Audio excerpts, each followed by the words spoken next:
Good afternoon, everybody. What I'm trying to do today is to explain to you how I've used asset management in convincing our politicians and how they should spend their money wisely at a time of constraint. If you look at that slide, you can see I do get involved in a few things. And in my spare time, I work for Westminster. It appears to be in that one. But yeah, it's amazing some of the things we do, don't we, over time. I thought I'd just to set the scene. There's two slides which I used at a previous conference. All right, you can see the title of the last conference about managing and improving investing in the UK's road network. I think it's important to look at that because I think our politicians do understand how important Westminster streets are. It's certainly run by Parliament. They certainly do know they're facing a deteriorating network because most of the central Westminster is very aged. But also, we think we face on an everyday, and so our politicians, increasing public demand. You know, if they don't ease off, although they know money's tight, they want more and more. And we did a response to the Mayor's, that's Boris Johnson's, task group. And we identified that certainly in London, we're estimating quite a massive backlog in maintenance. Just look at the figures there, and you can see that it's substantial. And we even actually put to him the need for greater investment over the next few years to maintain that network in a safe and reliable condition. Some money has been made available. We may well be lucky in London. But one thing which we're having to do, certainly in Westminster, is to develop partnerships, work with the landowners and others to secure investment in our infrastructure. At the moment, we've secured somewhere around 40 million from Grosvenor Estates, who want to see their assets, certainly their own buildings improve, and they realise investing in others' infrastructure is a good thing. Now, in this sort of changing current climate with the demands, I certainly believe asset management is key. And the new guidance, I certainly believe, will provide us in our sector good guidance in maximising our returns on our investment. We all know about the banking crisis. We all know that there's reductions. All of us know the government facing capital and revenue reductions. And even in Westminster, we're facing reductions. People think Westminster's loads of money. It has a bit. I don't think it's all paved in gold. And Derek over here, who helps to maintain our assets, I don't think he's out there laying gold slabs. But we've had to find a 30% reduction in our capital expenditure, and we had to put to the politicians options, wait for it, between 25 and 40% reduction in revenue. And one of the things we did do, this was citywide, involving all of, not just highways, this is all services. We had to undertake fundamental reviews of the service. And of course, I think everyone was aware of the efficiency agenda. The one thing that hit us hard was the big society and localism, the vision that they had that the local community would be involved in local needs, and therefore local priorities. We were suffering massive reduction in grant from central government, reduce of our LIP funding from the TfL. We get money differently in London. Reduced income from parking. We've got massive reduction. But people don't realise that the crisis had the impact of stopping people coming into London and parking on the streets. We saved enough to pay my wages. We've got reduction in commercial waste, quite a large income. Loss on revenue and investments. As soon as all the interest rates dived, Westminster was losing money on its investments. And therefore, there was a massive, massive reduction in our reserves. And at one stage, we were showing a balance to the members. We showed if we carried on like this, you could see the balance dipping, and we could end up with no reserves and actually going to borrow more money. Plus inflation. There still was inflation going on. But also, there's obviously the different political priorities. One part of the council wanted to spend more in social services, others in education, and so on. And my job was to try and put the best case and to assist our cabinet member on what we're going to do with our highways infrastructure. But also, as I say, there's demand for improved services. So, what we have to do, we have to develop a sort of whole series of proposals right across the council, but still deliver that council's vision. And what politicians want was very clear options put in front of them, and with full justification. So what we had to put forward was, as you can see, it's sort of It was actually a reduction, at least the politicians were sensible. It wasn't going to be a reduction of 30 overnight. It was actually a reduction over 4 years, and also a revenue reduction gradually over the 4 years. But they certainly did set cash limits year by year that we could actually constrain our expenditure in. One of the questions that we certainly posed with the politicians is about levels of service. And really to say what they wanted to understand what's acceptable and appropriate. What's the impact on the service? What's the impact on sort of visual appearance, reputation of the council and so on? What are the priorities? What impact will it have on the level of service? That was quite an interesting point. How can I justify spending money? There was something Andy touched on, which is about this issue of is it statutory or is it a discretionary service? And that becomes quite important actually in the decision-making politicians. And also, Matthew touched on it earlier, other thing with your joint procurement and collaboration is one of the delivery options. Because our politicians, even though they understand something, they really want to understand what is the best way of delivering the services as well. So it's really a case of looking then at what are the current level of service and what are the future. And in our highways asset management plan, we certainly do have laid out targets for the future. But one of the key things for our politicians was understanding if they did cut money, what impact would that have on the targets? And if then they'll have to make some political decisions either to accept those lower standards or even are they happy to carry on investing? Of course, it would actually create a backlog.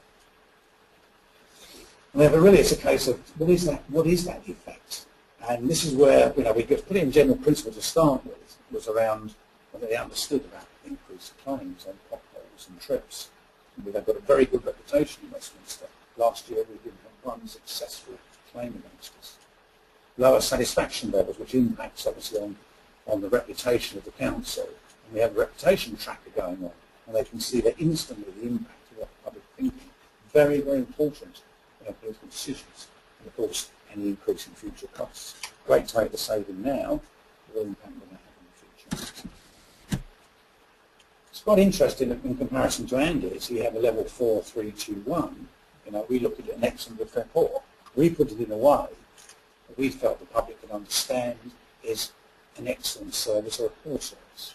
One of the conundrums which we have to put to the politicians, and this is where this safety standards are concerned, where we say, providing you're at that statutory minimum, that's fair, because anything below that is a poor quality service. And they understood that. They could actually get their head around that.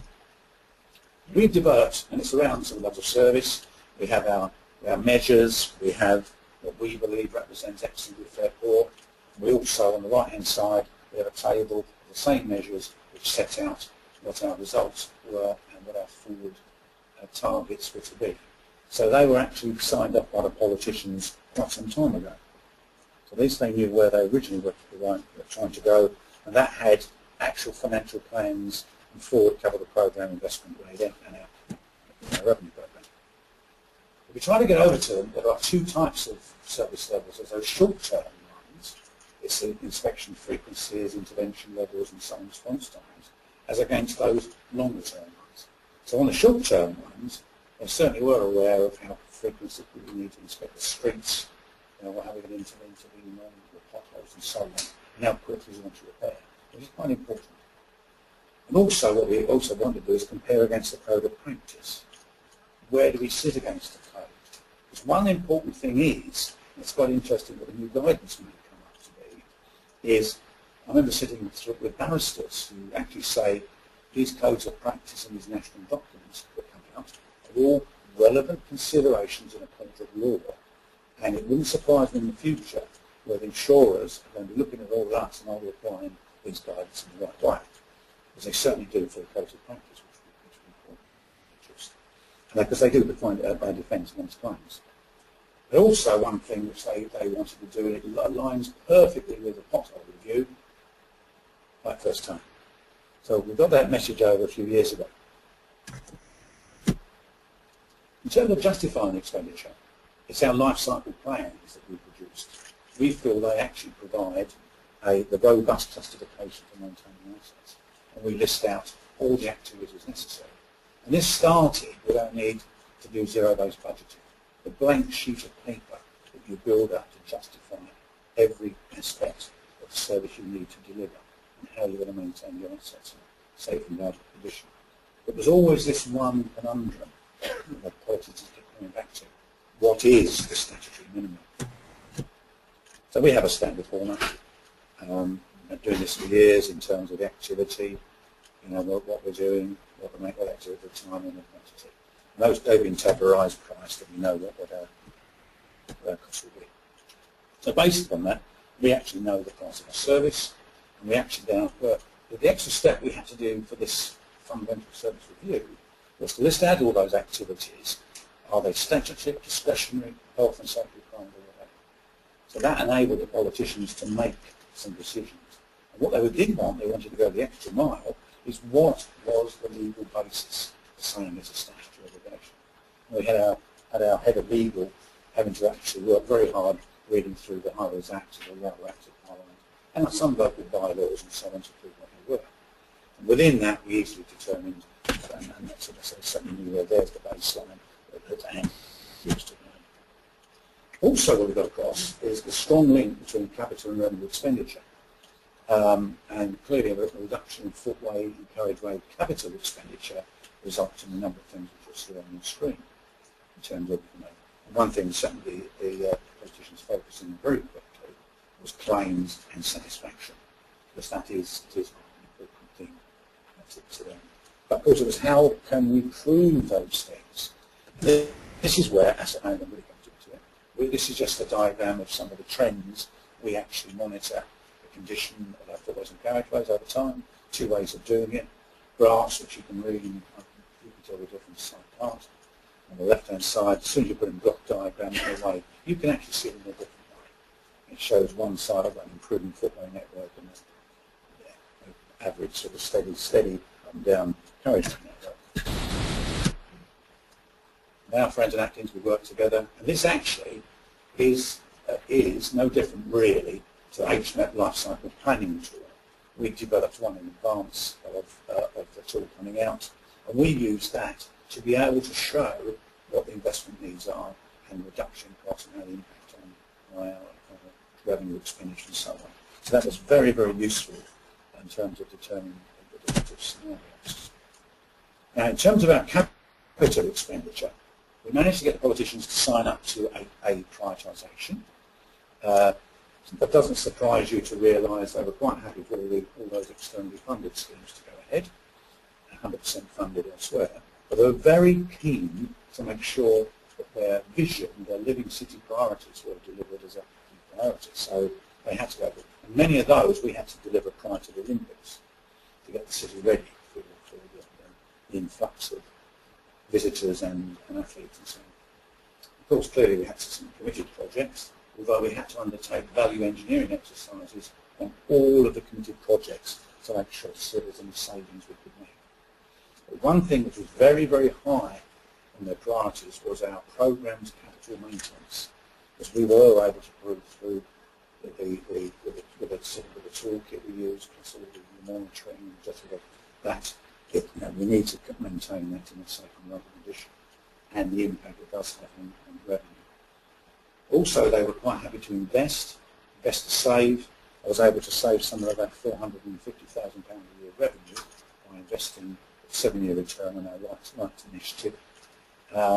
Certainly, one thing which we wanted to do was a drive to bring in more money from the private sector.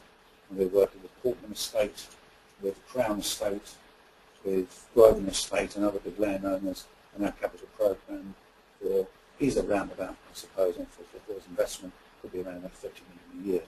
So it's quite significant investment in the public realm of the city. There was a priority: keep it in safe and viable condition, and at least in the current condition. No reduction. Because clearly they understood the difference. In terms of revenue, it was quite interesting. Further, it's all about the need to provide an optimal business case to justify our revenue expenditure over time. One of the key there was the 25 or 40% options, which we had to look over 4 years. This is a corporate pro forma, a high-level business case. And just looking at the left-hand side, things like the business need, options for delivery. It was quite interesting because actually we're looking beyond, not just on the existing kind of, are there any other ways of joining up with everybody else and so on. What's the high-level cost of delivery? Are there any income generation? When will I be able to deliver those savings? Over what time period? Because sometimes it does. It's not overnight. It takes time to introduce. And what are the risks? High on the agenda is risk management.